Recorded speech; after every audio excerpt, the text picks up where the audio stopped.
Сәлеметсіңдер ме балалар? Қазақ тілі сабағын бастаймыз.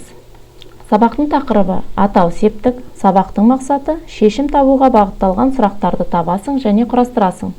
Атау септіктегі септігін білетін боласың. Өткен сабағымызды қайталайық. Зат есімнің септелуі. Сөйлемдегі сөздерді бір-бірімен байланыстырып тұратын қосымшалар септік жалғауы деп аталады. Зат есімнің септік жалғауы арқылы өзгеруі зат есімнің септелуі деп аталады. Қазақ тілінде 7 септік бар. Атау, ілік, барыс, табыс, жатыс, шығыс, көмектес. Ал бүгінгі өтетініміз біз атау септігі. Атау септігі кім не, кімдер нелер деген сұрақтарға жауап береді. Атау септігіндегі сөздер сөйлемде негізінен бастауыш болады. Мысалы, қар жауып тұр.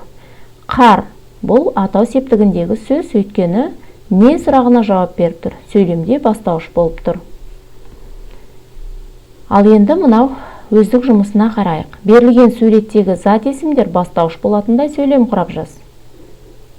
Мынау суретке сөйлем құрап жазайық. Әже ұршықпен жібі ерді. Балалар доппен ойнады. Балық суда жүзді. Күшік үйді күзетті. Мұндағы әже, балалар, балық, күшік сөздері атау септігінде тұр. Өйткені барлығы бастауыш.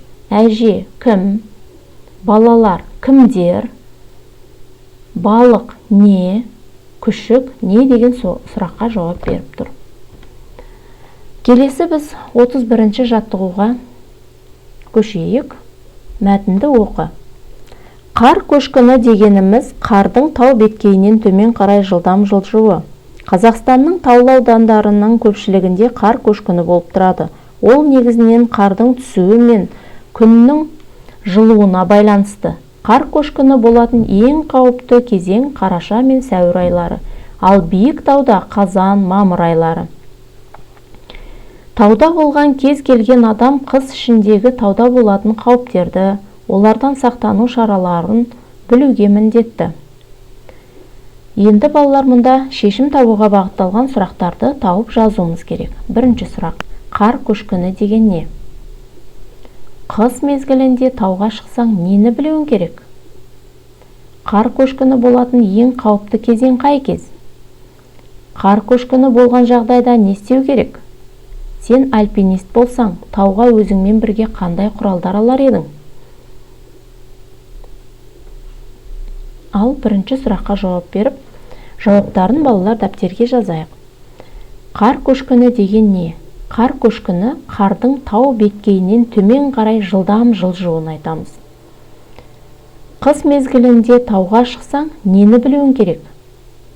Балалар, қыс мезгілінде тауға шыққан адам одан келетін қауіптерді және сақтану шараларын білуі міндетті. Қар көшкіні болатын ең қауіпті кезең қай кез?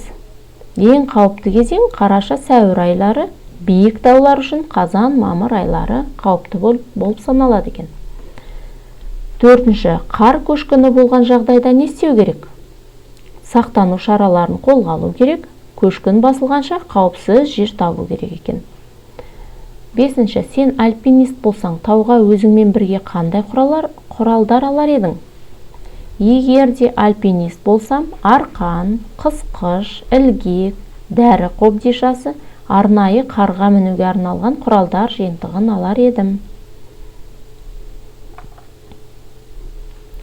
Ал балалар, енді мәтіндегі алғашқы сөйлемді көшіріп жазып, бастауыш пен баяндауыштың астын сызамыз. Бастауыштың қай септікте тұрғанын айтамыз. Қар көшкіні дегеніміз қардың тау беткейінен төмен қарай жылдам жылжуы. Не істеуі? Жылжуы. Ненің жылжуы? Қар көшкіні. Қар көшкіні атау септікте тұр, бастауыш болады екен. Сонымен бүгінгі ережеміз атау септігі кім не, кімдер нелер деген сұрақтарға жауап береді. Атау септігіндегі сөздер сөйлемде негізінен бастауыш болады. Осы ережені есімізде сақтап аламыз. Келесі жаттығуымыз 32-ші жаттығу. Өлеңді көшіріп жаз. Сең.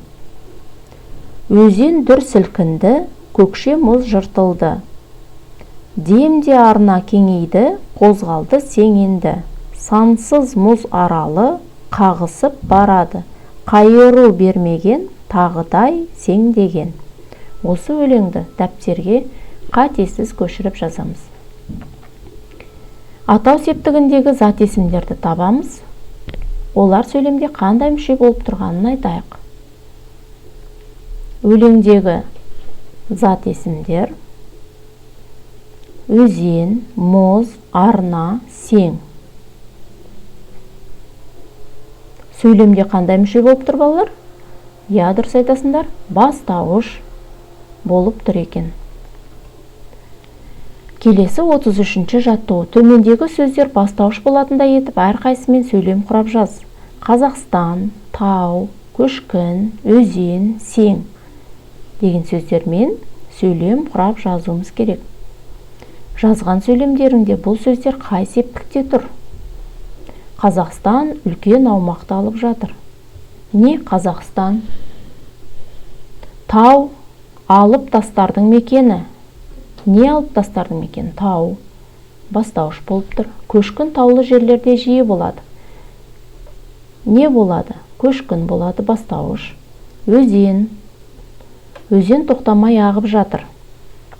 Өзен сөзі бастауыш болып тұр. Сең неше күннен бері басылмай жатыр. Сең. Не сең бастауыш қызметін атқарып тұр екен. Ал енді 34-ші жаттығуға келейік. Дос, әке сөздері сөйлемде бастауыш болатында екі сөйлем құрап жаз. Сызбаны пайдаланып, ойыңды дәлелдей білуге үйрен.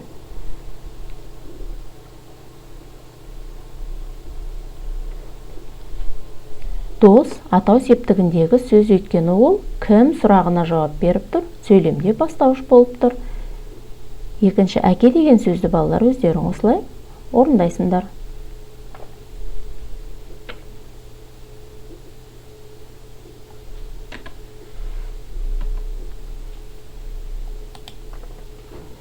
Ал балалар,